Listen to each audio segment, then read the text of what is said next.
Почитувани граѓани, како што веќе и претходно ви информиравме, недомакинството од однесување на градоначалникот на општина Карпош Стефче Јакимовски ја доживеа својата кулминација. Според информации кои доаѓаат од бизнис секторот, Стефче Јакимовски е должен да одговори дали поради булата од неколку милиони евра, општината не е во можност да ги исплати побарувањата што кон неа ги имаат неколкуте градежни компании и веќе имаат и покренато и судски постапки со цел да ги наплатат долговите кои кон нив ги има општината Карпош. Ваквата ситуација е настаната поради лошото, нереално проектиран буџет на Јакимовски и лошото менаџирање на парите на граѓаните на Карпош.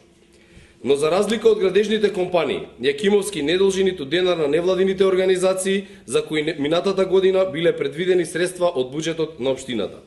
Тоа се невладините со кои прави караоке забави и скапи еднодневни обуки.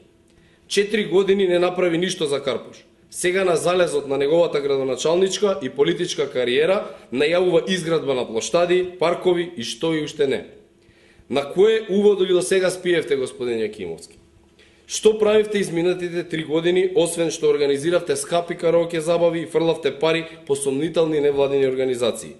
Граѓаните на Карпош ќе го казнат вашето недомакинско однесување. Тие не сакаат нивните пари да завршуваат во ветер и магла. Тие бараат инвестиции. Очигледно е дека вие тоа не можете да им го остварите.